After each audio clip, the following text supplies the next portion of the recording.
राम राम साथियों, ये जो मैं वीडियोज बना रहा हूँ ये इलेक्शन से 2 से 3 महीने पहले ही बना रहा हूँ।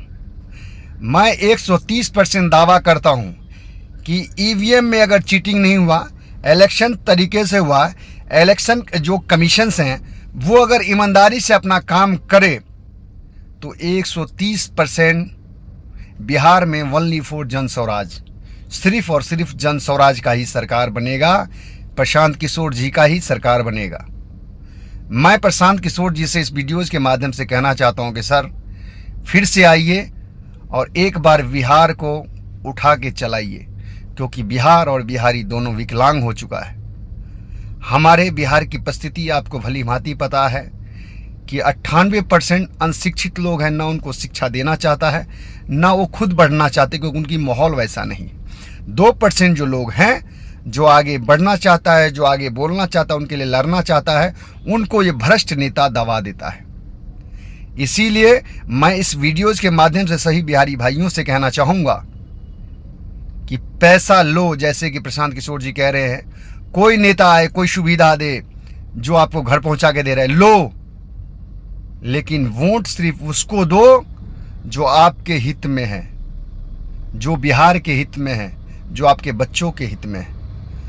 और इस वीडियोज़ को आप प्रशांत किशोर जी तक पहुंचाइए, ताकि मेरे जो विचारधाराएं हैं या मैं जो बातें उन तक पहुंचाना चाहता हूं सोशल मीडियाज़ के माध्यम से, वो उन तक पहुंचे इन द सेंस ये कि जो मैं कहना चाहता हूं सर कि बिहार में आप कह रहे 1 घंटे के अंदर ही मैं दारू चालू कर दूंगा। ठीक है, वो आपकी राय है, वो बेहतर है कि बिहार में अभी फैक्ट्रीज़ नहीं है या ऐसे कोई संसाधन नहीं है जो कि बिहार सरकार को टैक्स मिले, जिससे बिहार को ग्रो करने में कुछ मदद मिले।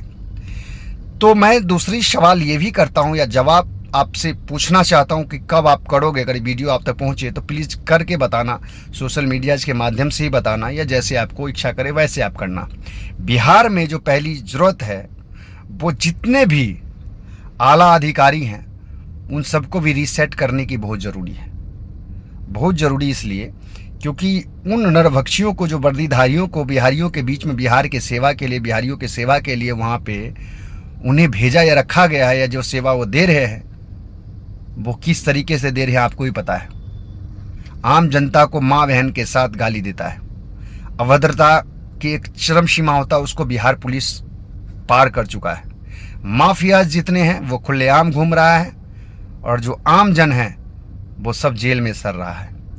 तो पहले जैसे आज वोटिंग की बात हो रहा है, जैसे आज सब कुछ वेरिफिकेशन की बात हो रही है, वैसे ही बिहार के जितने भी पुलिस वाले हैं उन सब का रिट्रेनिंग हो, उनकी सारी कागजात चेकिंग किया जाए कि वो लीगली तरीके से एजुकेटेड है, उस कार्य के लायक हैं या नहीं है, या वो किसी नेता का, एमएलए का या ऐसा कोई अप्रोच पैसा लेके वो वर्दी तो नहीं पाया। क्योंकि अगर एजुकेशंस के साथ अगर वो बना होता, मेरा जो पर्सनल मानना है, तो आप ये देख लीजिए सर कि कभी भी कहीं भी आपको दिखेगा तो ये जो छोटे ही हैं, कांस्टेबल या एसआई रैंक के ही लोग हैं, वही अभद्रता करते हैं, इन द सेंस कि वही बदतमीजी करते हैं। आप एसीपी ऑफिस चलिए, डीसीपी ऑफिस चलिए, अप लेवल कहीं भी जाइए, जो एजुकेशंस को समझा है, जो एजुकेशन सीरियसली ग्रहण किया है, जो किताबों को पढ़ा है, वो कभी भी इन चीज़ों को बढ़ावा नहीं देता है। तो मैं सेकंड नंबर कहता हूँ, दारूबंदी के बाद अगर बिहार में कुछ सुधारने की ज़रूरत है तो आप भ्रष्टाचारियों को पकड़िए। नेता हो, अभिनेता हो, पुलिस हो, सबको रीसेट करने की जरूरत है सर। मैं 130% दावा करता हूं कि जिस तरीके से आप बिहार के लिए, बिहारियों के लिए और बिहार के भविष्य के लिए बातें आप कर रहे हैं, आपका सरकार 130% बनेगा ही बनेगा। बस ध्यान इस बात का रखना है कि सारी ईवीएम मशीन की टेस्टिंग होनी चाहिए।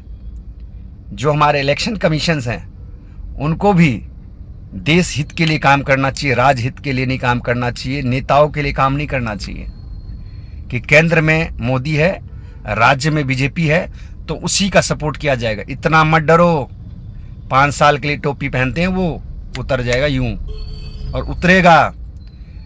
मोदी जी को देखो कितना डरा दिया है प्रशांत किशोर जी ने। जो बंदा ट्रेन की बातें करता था आज वो रोजी रोजगार की बातें कर रहे हैं। वो जो हमारे चाचा जी पलटू चाचा गांजा पी के धुत रहते थे, आज वो चाचा जी जो कहते थे कि बिजली बिल कभी भी माफ़ नहीं होना चाहिए, बिजली मुफ्त नहीं मिलना चाहिए, चाहे उसकी लागत थोड़ी सी कम कर दो, आज वही चाचा 300 यूनिट 125 यूनिट या 300 यूनिट की ऐसी कोई बात किया कि फ्री देंगे। जो 400 रुपये मिलता था वृद्धा कमीशन की जो भी बिहार में दिया जाता है उसको 1100 रुपये कर दिया। आज ये शिक्षा की बात कर रहे हैं, आज ये एजुकेशन की बात कर रहे हैं, आज ये बिहारियों की बात कर रहे हैं, आज ये बिहार की बातें कर रहे हैं। तो 20-30 साल इससे क्या मड़वा रहे थे? तब नहीं दिखा बिहारी, तब नहीं दिखा बिहार। सभी बिहारियों को, जितने मेरे भाई बंधु हैं, वो सोचे समझे और सही फैसला ले और वोट उसको दे जो उसके बच्चे के लिए, उसके राज्य के लिए, उसके लिए सोचे, किसी भ्रष्टाचारी को न दे। धन्यवाद। मैं फिर मिलूंगा आपसे किसी नई बात के साथ।